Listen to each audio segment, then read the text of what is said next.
Washington State has a new incentive to get the WuFlu vaccine. The state's Liquor and Cannabis Board, yes, that's a thing, is now offering marijuana dispensaries the opportunity to host vaccination clinics in their stores and to give a free joint to customers who take the shot. They are going to incentivize you to get a shot that ostensibly protects against a respiratory virus by giving you a recreational drug that rips up your lungs. But the plan raises other questions. If the vaccine is so great, why do governments need to bribe people with money and food and drugs to take it? If the virus is so dangerous, why aren't people crawling over one another to get the vaccine? Some new moves by the public health bureaucracy raise even more questions about what we've been told. And some top politicians are finally calling for Dr. Fauci to be fired. Now, there is some uncharacteristically good news out of the Supreme Court and out of the Pentagon. That's great, but don't fool yourself. The left just proved it still has all the power. I'm Michael Knowles. This is The Michael Knowles Show.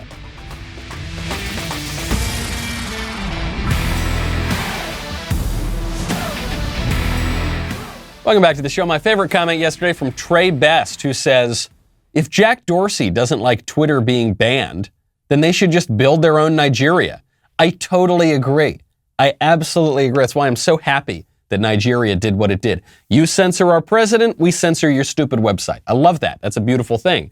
Now, the fact of the matter is, Jack Dorsey does have more power than the president of Nigeria, and big tech as a whole, you know, not just hipster Rasputin, but the main oligarchs in Silicon Valley, very likely have more power than conservative politicians in the United States. Almost certainly they do, working in concert with the rest of the blob. It's the sort of thing that could keep you up at night. Well, you know why I don't stay up at night? Because of MyPillow. MyPillow products do not go flat. They don't. I think you could probably roll them over with a military tank. They would not go flat, okay? You can wash them, you can dry them as many times as you want. They maintain their shape, and they're made in the USA. For a limited time, MyPillow is offering their premium MyPillows for their lowest price ever. You can get a queen-size premium MyPillow, which is regularly $69.98, for only $29.98. That's $40 in savings. Kings are only $5 more. Now is the time to buy.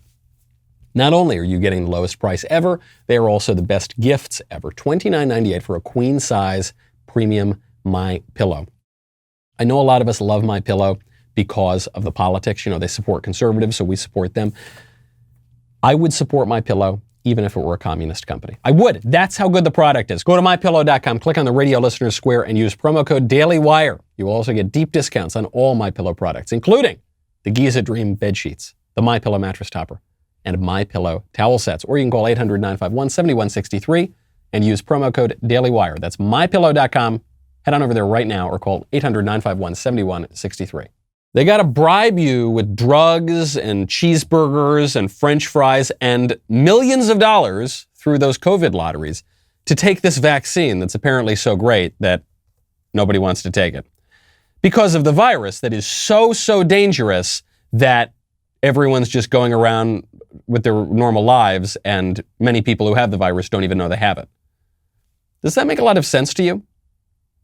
I don't watch a lot of professional golf, but I read the news. And there's a golfer, Jon Rahm. Jon Rahm is a Spanish golfer. He was playing in the Memorial Tournament. He was doing very well. He was leading the tournament by 6 strokes. Man, he was playing better than any other golfer in that game. But now he's got to pull out. Do you know why he's got to pull out? Because he tested positive for COVID. How do you know he tested positive for COVID? Well, he took a test. He took an exam. You wouldn't know by his physical appearance, because not only does he seem perfectly healthy, he seems healthier than all the other professional golfers. But because he tested positive for the Kung Flu, because maybe he has a cough, even though it doesn't even seem like he's got that, he has to pull out of the tournament, loses his chance at $1.6 million. 1.674 right now. Maybe he can enter the COVID lottery, whereby states are bribing people to take the vaccine. Maybe that's his chance of making $1 million, because he ain't going to do it in this tournament. This guy's obviously fine. This virus obviously has, as a matter of what we can see, as a matter of what he can feel in his body, no effect on him whatsoever. but we got to shut the world down for it, right? We have to go get the vaccine, don't we? It's almost as if the virus is not as bad as the libs told us it was. I know we're not allowed to say that. We're not allowed to say that, right? Because Michael, the minute you say that, sure, with our own eyes, we can see that the virus just isn't as bad as they told us it was. And for those who have experienced it, we can feel it, it wasn't as bad as they told us it was in 99.9% of cases, especially for people in the healthy demographics. But Michael, 6 zillion, 1,000 million people died from the virus, right? What's the number? They say the number is nearly 600,000, I think, in the United States. How dare you, Michael? That's so insensitive of you to make light of a virus that's killed upwards of 600,000 people. The thing is, it didn't. It just didn't. That number is fake. Now, I'm not saying that the virus didn't kill anybody. I'm not even saying it didn't kill a lot of people. What I am saying, though, is it didn't kill as many people as they said it killed. And do you know how I know that? Well, one, common sense, because we've had these reports now for a year that someone could get shot in the head, but if they are taken to the morgue and they seem to have had COVID as they were getting shot in the head, that's counted as a COVID death. And do you know how else I know that? Not only because there was an incentive for overdiagnosis, given the way that federal funding came out, but the way that I know with 100% certainty that the death number is lower than what we have been told is because even the public health officials are admitting it now. The COVID death toll in Alameda County, California, just dropped. Wow, are people rising from their crypts? My gosh, how did the death toll drop? It dropped because they redefined what a COVID death is. The official total fell from 1,634 to 1,223 on Friday because they changed their methodology here. So now this number includes only people who, quote, died as a direct result of COVID-19 or had the virus as a contributing cause of death or for whom COVID-19 could not be ruled out as a cause of death. Okay. That's a pretty broad definition. That's still too broad as far as I'm concerned. If you have stage 4 lung cancer and then or stage 4 pancreatic cancer and then you get COVID and then you die sometime later, is that really a COVID death? I don't think so. But according to these rules, it could be counted as one.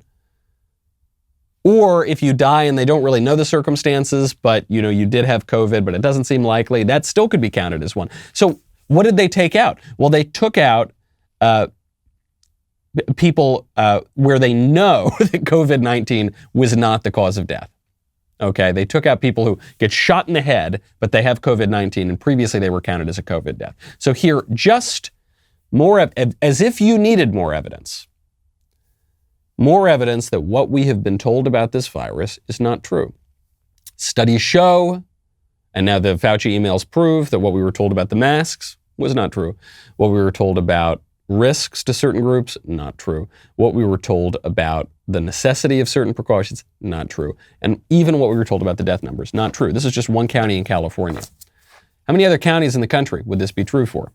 Finally, establishment politicians are coming out and saying, enough is enough.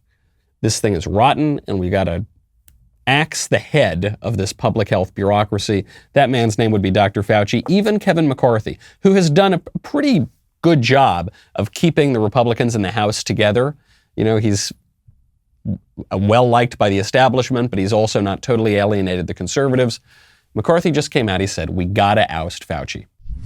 Does Fauci need to go? Does President Biden need to fire him? Does he need to resign?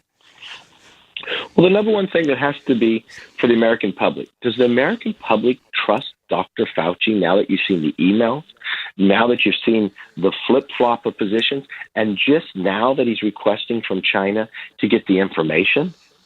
You've got to trust the individuals to look into this. Hundreds of thousands of Americans have died. And if you've taken every certain position in it, how are you able to come back with the trust of the nation to get to the bottom of it? We have to know what went on and who knew what and when. I mean, everything we're finding there, how can the president, and I know the American people don't have trust in Dr. Fauci. This is the key here. When people do not believe what the public health bureaucracy is putting out, whether it's on the masks, whether it's on the deaths, whether it's on the lockdown measures, whatever. When the American people are reticent to get the vaccine, which is true of at least 1 out of every 5 Americans just don't want to get this vaccine or these vaccines, that's not their fault. That is the fault of the public health bureaucracy. If the public health officials, and Dr. Fauci is the prime example of this, if they had even 1/10 of 1/4 of one modicum of credibility left, I think a lot more Americans would go along with them. But they don't. They've squandered that because they're incompetents and alternately liars. And they have proven their incompetency and they've proven their dishonesty every single step of the way. Now, Dr. Fauci is not taking this lying down. How dare you, Kevin McCarthy, question the exalted Dr. Fauci, the high priest of secular progressivism? If you question Fauci, by golly, you're questioning the science. It's really very much an attack on science, I think, Rachel. What is the thread going through what's happening now is very much an anti-science approach. So that's a big, big difference. I mean, it is what it is. I'm a public figure. I'm going to take the arrows and the slings. But they're fabricated. And that's just what it is. But we'll just have to do our jobs, Rachel. That's what I do. All the other stuff is just a terrible, not happy type of a distraction. But it's all nonsense. Whatever the origin is, there's this concern, is it a natural evolution or is it something that happened out of a lab, an accident or what have you? It is important to understand that. But it is being approached now in a very vehement way, in a very distorted way, I believe, by attacking me. I think the question is extremely legitimate. You should want to know how this happened so that we can make sure it doesn't happen again. But what's happened in the middle of all that, I've become the object of extraordinary, I believe, completely inappropriate, distorted, misleading, and misrepresented attacks. This question is completely appropriate, okay? But if you're asking it, then you're anti-science and you're a dumb idiot, stupid rube, evil distraction. This guy is everything wrong with progressive politics. Because he says, look, I am science, right? I, Dr. Fauci, am science. An attack on me is an attack on the science. Now, Dr. Fauci knows he's a politician. That's his job, public health. The health part is the science, the public part is the politics. I know that I'm a public figure, okay? But it's a distraction to attack. If you don't want to be answerable to the people, then don't be in politics. But he's not quite in politics, right? He's in progressive politics. He's in a sort of politics where he is protected from any accountability to the people. When things get as chaotic as this, one wants to have something tangible to hold on to. And that's why I would strongly recommend Acre Gold. You want a bar of gold, but you don't have $1 zillion in the couch cushions. Okay, how are you going to do this? Well, Acre has the answer. Acre lets you subscribe to gold bars for as little as $30 a month. You pay each month, and once your gold stash reaches the price of their gold bars, they will discreetly ship Acre Gold to your house. Acre has a new $100 a month subscription to a 5-gram gold bar. Acre lets you invest in the physical gold without coming out of pocket all at once. I have really enjoyed investing in precious metals, specifically gold. I find that it's a good hedge when things start to get a little crazy in the economy. And I enjoy investing in Acre Gold for that matter. I really like my bar of Acre Gold and hope to have more very soon. But you got to wait until your stash gets up to that price. It's just a really great way to start investing in precious metals. Head on over to getacregold.com/Knowles. Start investing in physical gold today. Make sure you go to this URL because Acre is giving away a gold bar. To qualify for the giveaway, tweet or post why you should be the recipient and mention @get_Acre. That is getacregold.com/Knowles. Thank you, Acre Gold, for supporting the show. Dr. Fauci declares that an attack on him is an attack on science. And he is probably unaware of the political insight that he is giving us here. He's probably unaware of how much he is revealing about leftist ideology, because I don't think he's politically very sophisticated. I think he's a doer. I think he's the mechanism of this, and we here are the ones who get to analyze it and figure out what it means. This is broadly the position of the left. It was true of Marx. It was true of the progressives in the 20th century. It remains true of leftists today. They believe that their political views are scientific. They believe they know the science of history. They believe they know the science of politics. And they believe that if you stand in their way, you are merely impeding the inevitable flow of progress.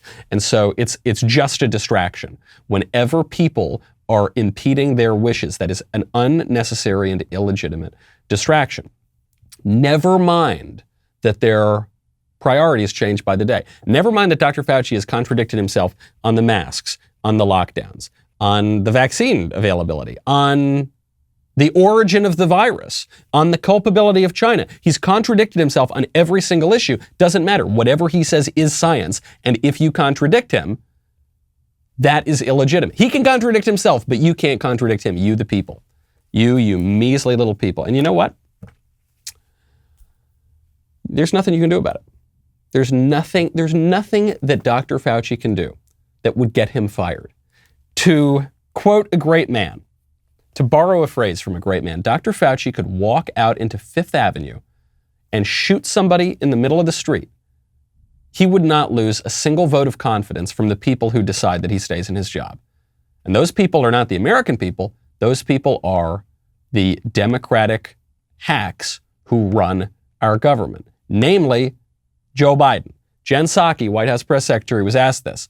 Is there any circumstance in which if only, in which Biden would fire Fauci? Here's the answer.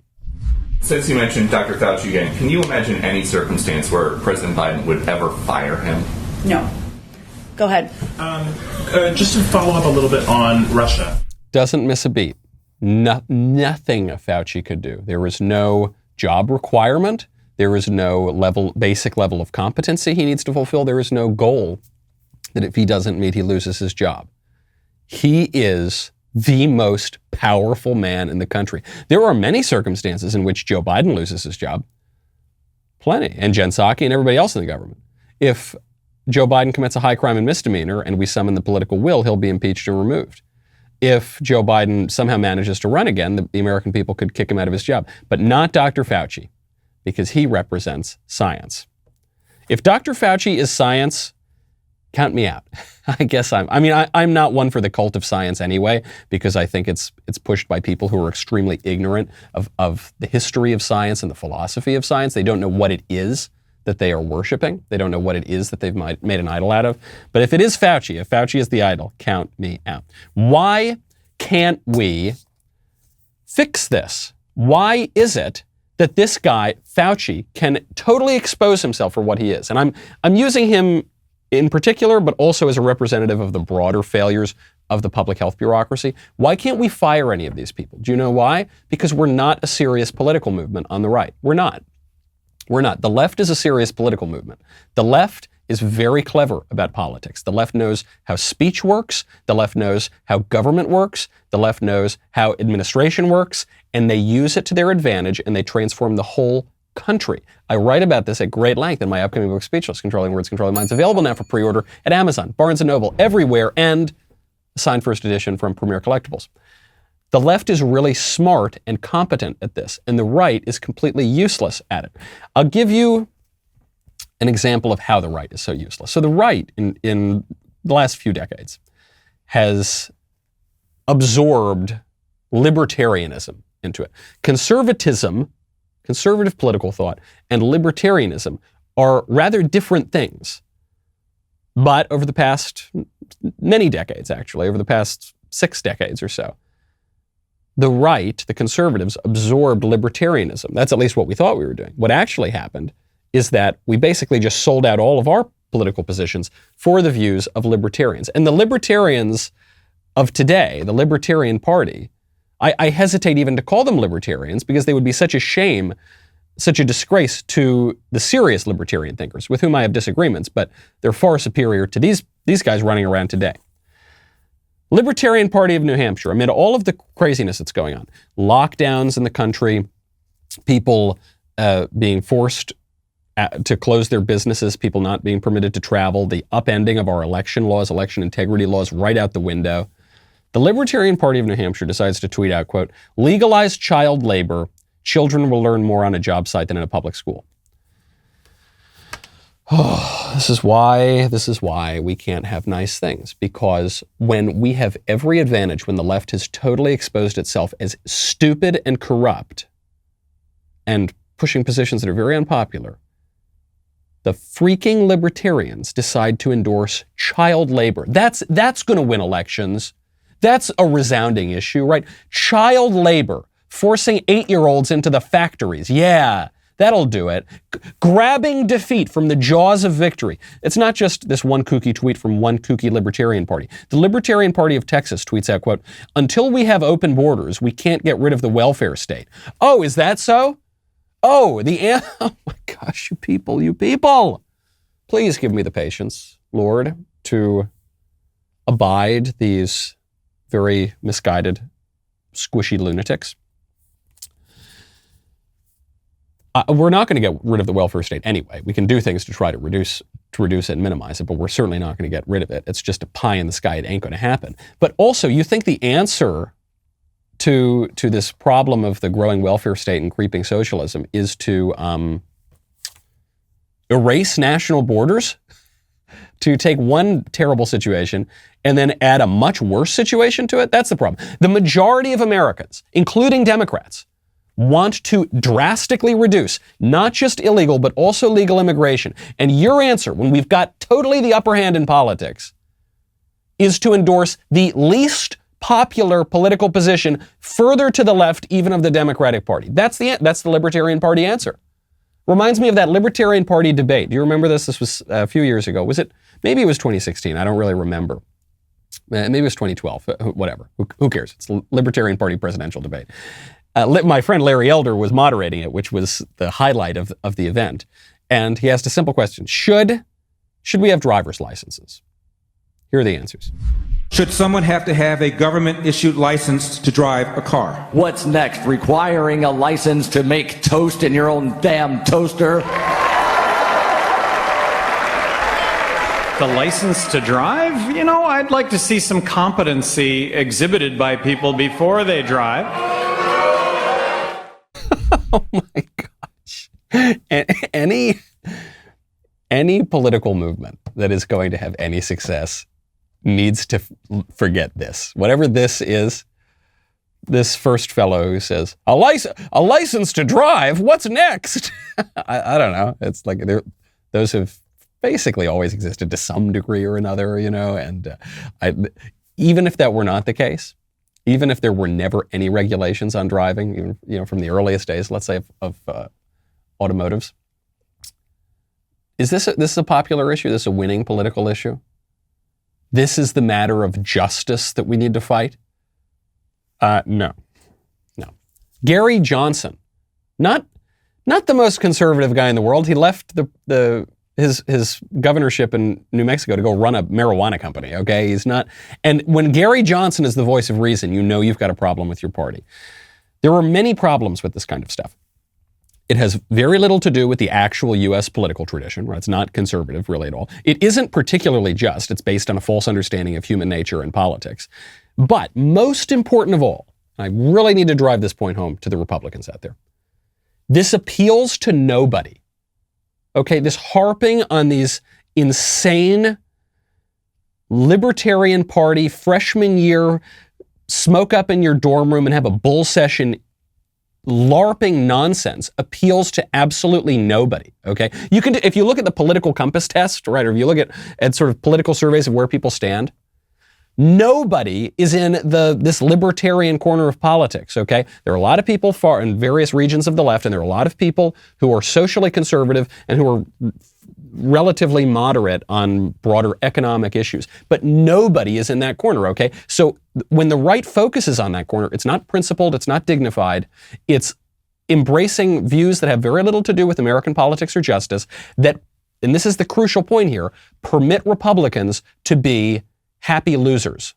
Okay, these are the positions that you can take that aren't going to offend anybody. They're not going to offend the liberal state because they don't threaten the liberal state, because nobody supports it. So everybody gets to say, well, look, I lost with dignity. It's the squish wing of the party is embracing these positions. If we want to win, which I would like to win, I don't want to lose with dignity. I don't think the losers have much dignity, for that matter. Then you've got to start embracing winning issues. And you've got, if your philosophy tells you that the most important thing right now at this moment is legalizing 5-year-olds going into the coal mines, then you've got to rethink your political philosophy. Got to check out today, by the way. Ben is going to be talking about how for Biden, being transgender is the new storming of Normandy. This is another great example of focusing on things that are just so preposterous. But for the left, there's a point, and it actually does give them quite a lot of political power. Go check that out today. We'll be right back with a lot more.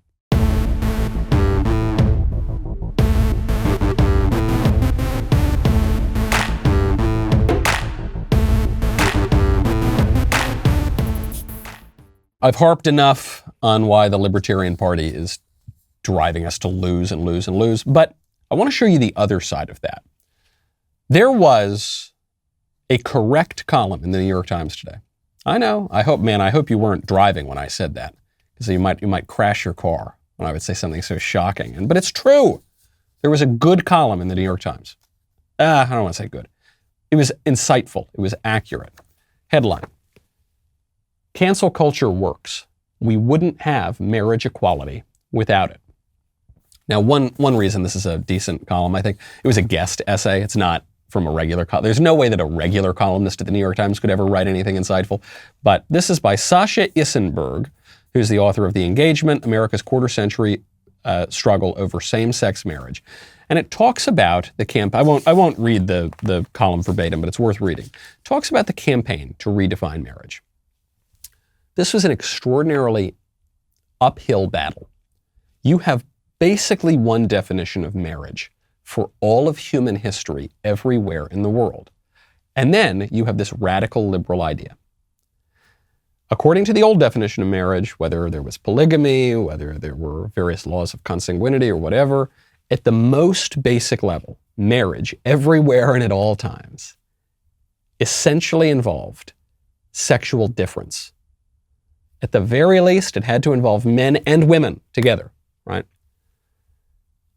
The radicals in the last 10 years, this isn't very old, in the last 10 years, came along and said, actually, marriage does not have to do with sexual difference. What does it have to do? It has to do with romantic love. Well, romantic love actually is kind of sort of new in our notion of marriage. Yeah, well, no, it's romantic love, but only between two people. So it can't be polygamous. No, it's just between two people. It's a loving union. Well, me and my friend, we love each other, but we don't know. It's a romantic sexual. Anyway, we're going to redefine it. And if you don't hold this new radical view that's existed for 5 minutes now, you are a vicious bigot who has no place in society. Right? That's what these radicals said. And you think there's no way this is going to work. There's no way. There was a ballot proposition to define marriage as it has always been defined, but just to put it in writing in California called Prop 8. The Democratic base is the one that shot it down because black voters did not support this sort of thing. But then the left engaged in cancel culture. So the left went in, and anyone that voiced any opposition to this radical redefinition of marriage saw their life destroyed. You remember this. I mean, there are a number of examples in this New York Times column. You remember, I think it was Brandon Ike, the guy who started Mozilla. He donated something like $800 or $1,000 to the Prop 8 campaign. Because, I don't know, is he Christian or he's conservative or whatever. This is the view that has been held by statistically every single person throughout history. So it doesn't seem like a radical view to say men and women are involved in marriage. His life was destroyed. He was booted from his company. And this sent a message. He said, if we hold these views now, the views that everyone's always held, we will lose our livelihoods. Okay. So people stopped holding the views. And now it's worked. If you question this, you will be destroyed unless your job is in conservative politics. And by the way, even if you work in conservative, the view that I'm expressing right now is a very unpopular view among conservative political professionals. I think if you polled most people who are in elected office in the Republican Party or who work as staffers for politicians or even who work in the conservative media, I suspect the majority of them support this radical redefinition of marriage. So even here, there's no guarantee that you're safe. I mention this not because of the marriage issue. That's actually not what I'm interested in at the moment. I mention it because I'm interested in cancel culture. Because cancel culture does work. Because this New York Times columnist is right.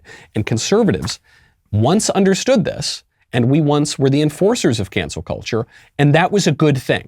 Now, the current line from the left, or from the right rather, I think we're high on our own supply here in the conservative movement, is that we say that cancel culture is strictly a left-wing phenomenon, and it's always evil, and it's always terrible because it's a violation of free speech absolutism or something. And now it's so ironic because we don't engage in this stuff, you know. But what the left is doing is they're behaving just like Joe McCarthy and McCarthyism. Remember anti-communism in the 1950s. And you say, wait a second, hold on. I thought you said conservatives never engaged in cancel culture, but now you're comparing cancel culture to that very famous example of conservatives engaging in cancel culture, which now you're saying was terrible, but which I'm saying was awesome. It was great. There were flaws with it because Joe McCarthy was politically not very adept, particularly toward the end, and he kind of actually undermined anti-communism, but that's just a tactical matter. It's not a question of the rightness or wrongness of anti-communism. The point is, there will be standards. We once knew this. There will be taboos. There will be things that you can't say. There will be things that you can't do. In the 50s, that was waving the communist flag. Today, it's waving the American flag. Those are the taboos. And we give up on the enforcement of standards at our own peril. If we will not present a positive vision, we cannot win. This is, by the way, you may have heard me mention this, the thesis of my upcoming book, Speechless, Controlling Words, Controlling Minds. I guess this thesis is very controversial on the right. I guess right now, the right is basically saying the opposite of this thesis. The current squish conservatives are insisting on the exact opposite of my view, which happens to be correct. But that's why we keep losing, guys. That's why if we want to win, we need to take a step back, maybe put down the joints that they gave us in Washington State, maybe put down the ideological joints that we've all been puffing on for the past few decades, stop getting high on our own supply, and say, wait a second. Maybe the slogans of the past 10 years, the GOP talking points, maybe they're not eternal truths. Maybe conservatives of eras past have something to say. Maybe even the left understands something. Maybe we can learn from them so we can start winning like they do. That would be nice. We have so abandoned our standards in this country that we cannot even say definitively that it is wrong for women to be forced to fight our wars for us. The Supreme Court just came out and punted on the question of drafting women. There was a case brought up. They said, is it constitutional to prevent women from being drafted?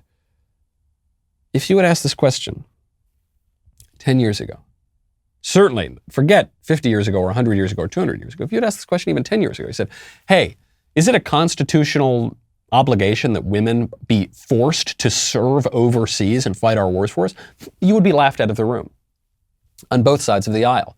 But today, we've become so obsessed with this idea of exact gender indiscernibility. I don't even want to say gender equality. The idea that men and women are exactly the same, which, by the way, is the logic not only of transgenderism, but also of the redefinition of marriage, and also of many social movements of the last several decades, that the right has bought into from the left, right? We have unfortunately adopted their talking points and their premises. So now, as the inevitable conclusion of this, we're going to have to go draft women and ship them over to Vietnam and fight the VC. I guess we're not fighting that war anymore. We're going to end up shipping women to the Middle East. And we're going to convince ourselves that that is right and just. But it's not right and just. It's simply wrong. And it's wrong because men and women are different. And men should protect women because women are the weaker sex. This was not a controversial statement anywhere at any time until 5 seconds ago. But we are living in such a separate ideological fantasy at the moment. Such a fantasy that we believe men can become women. We believe that Bruce Jenner is a woman now. Such a fantasy that we believe babies aren't babies. Such a fantasy that we believe that men and women are exactly the same and women should be shipped overseas to fight our wars. Now, I don't want to leave you in total despair. There is some good news coming out of the federal government.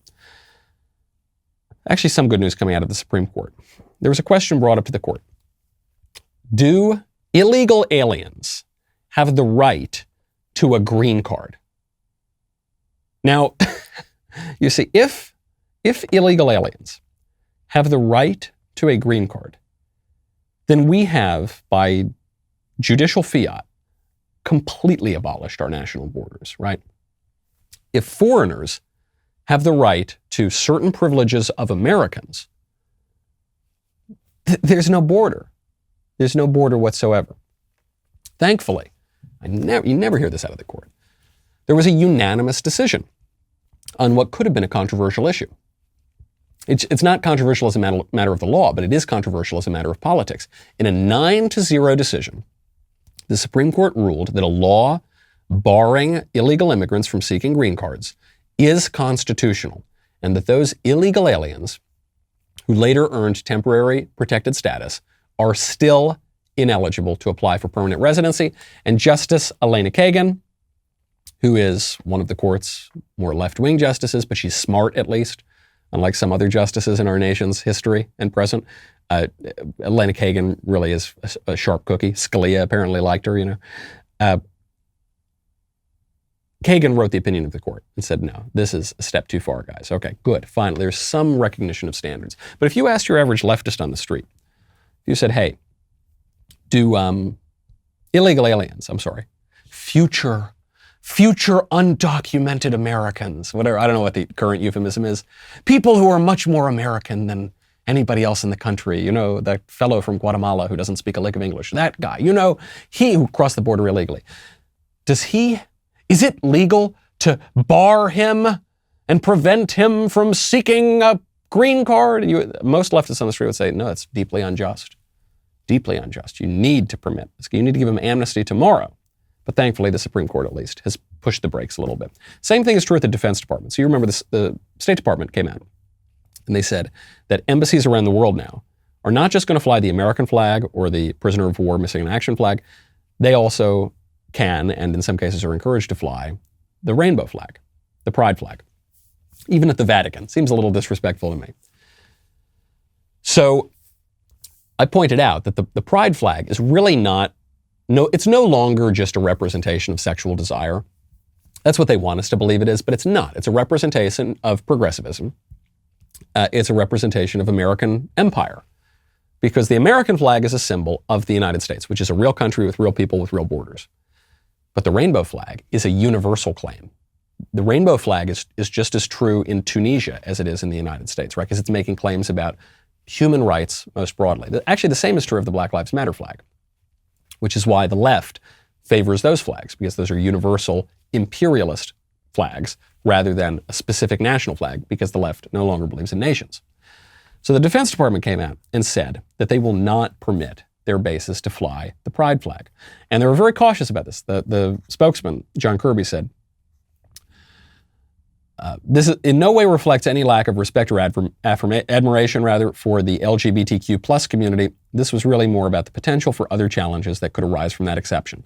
And this is my point too. This actually isn't about the sex stuff. I don't think that's really what this is about at all. I think this is about supplanting the American flag, redefining what flag symbolizes our country. For the left today, the pride flag symbolizes the country that they want, much more so than the American flag does. And it's about keeping the door closed to what would happen. If you put the pride flag up, then they're going to demand the transgender flag. Then they're going to demand the Black Lives Matter flag. Then they're going to demand the Antifa flag, for goodness sakes. They're going to be flying the ISIS flag by the time we're through. That is some good news, that at least for now, the brass at the Pentagon has put the brakes on this sort of thing. But the elected officials, not quite there. You remember, we pointed this out yesterday. Joe Biden, on the anniversary of D-Day, very important event to our nation's glory, a wonderful day to remember our nation's greatness, ignores it. Instead, he focuses on a race riot in Tulsa 100 years ago that nobody remembered until very recently. And the reason they didn't remember it is it's an unfortunate fact. Some historians, I'm sure, remembered it, but because it was not important to our national self-understanding, and the left wants it to be. The left wants to forget D-Day as our national identity, and they want to remember this horrible thing in Tulsa. So Jen Psaki was asked about this. She won't give an answer. Presidents Bush, Obama, and Trump all commemorated D-Day anniversaries on D-Day, on the D-Day anniversary. Why didn't President Biden? Well, I can tell you that certainly his value for the role that the men who served on D-Day and the memory of them, the families who have kept their memories alive over the course of years on this day is something the president has spoke to many, many times in the past. It's close to his heart, and I wouldn't be surprised if there's more we would have to say on it.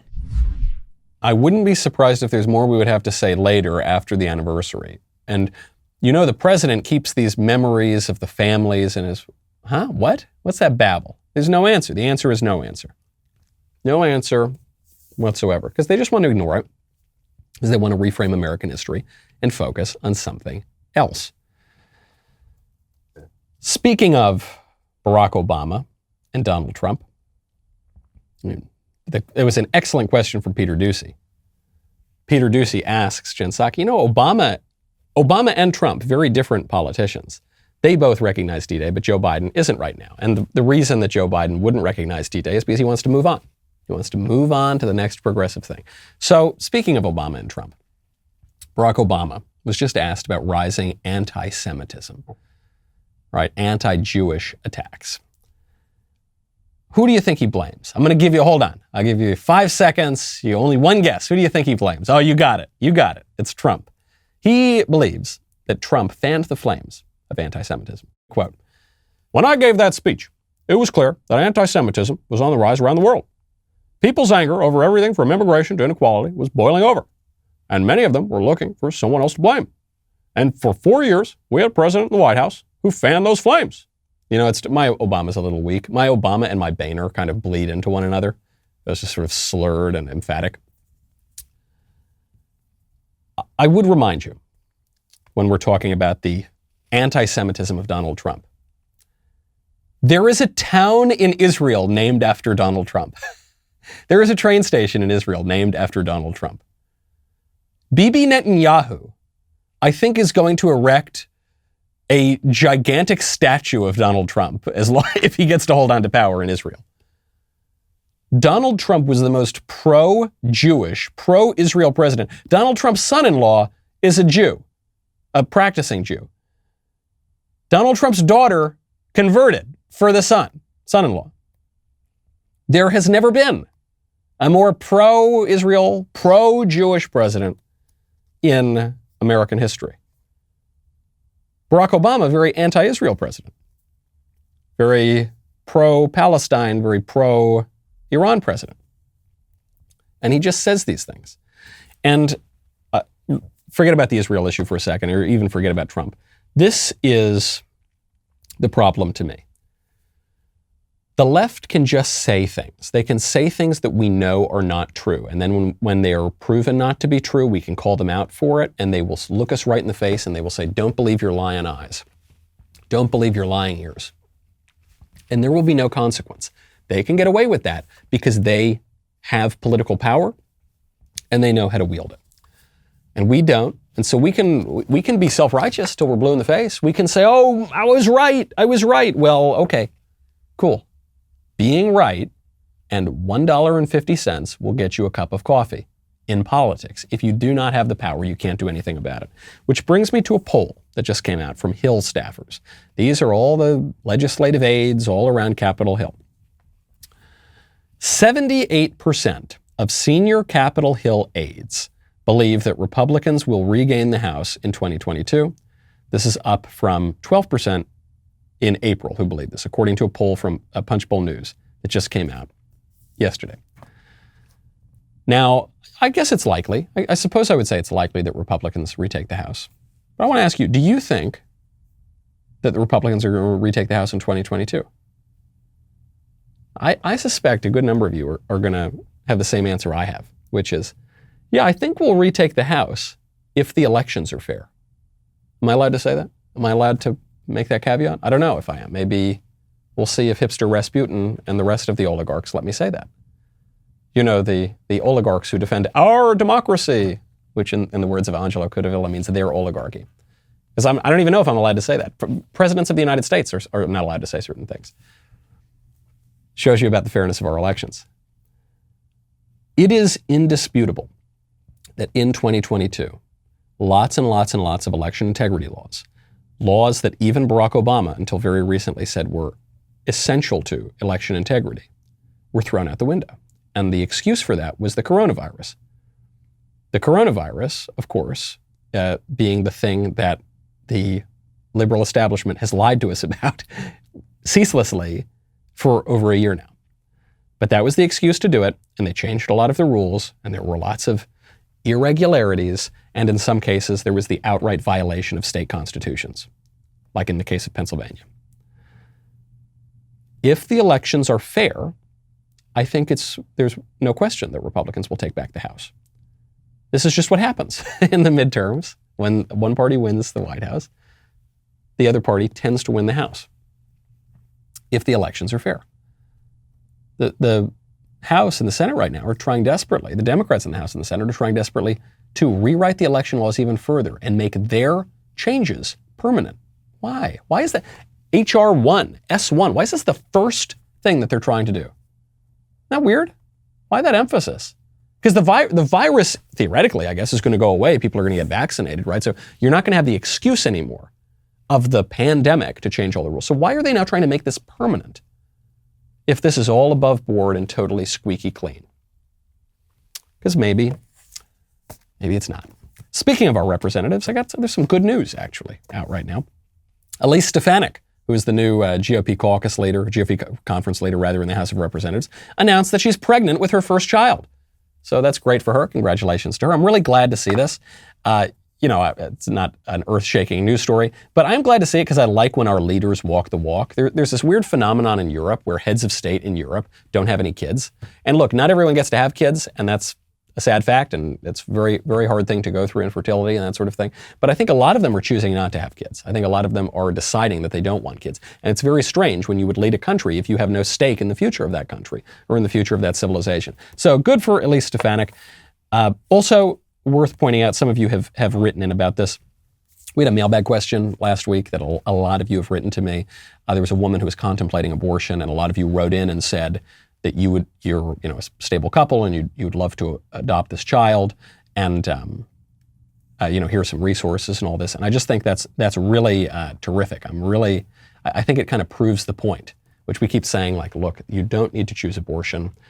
Not just for this one woman who wrote into the show, but for women in general. You don't need to. What the left tells you that you need to do it, it's going to destroy your life if you have this baby. It's just not true. Many, many more people want to adopt babies than there are babies to be adopted.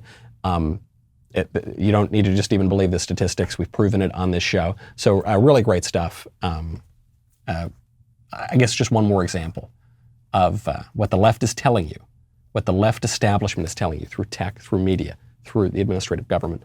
It's just not true. Makes you really question all of the messages they're putting out there about just about everything. I'm Michael Knowles. This is The Michael Knowles Show. See you tomorrow.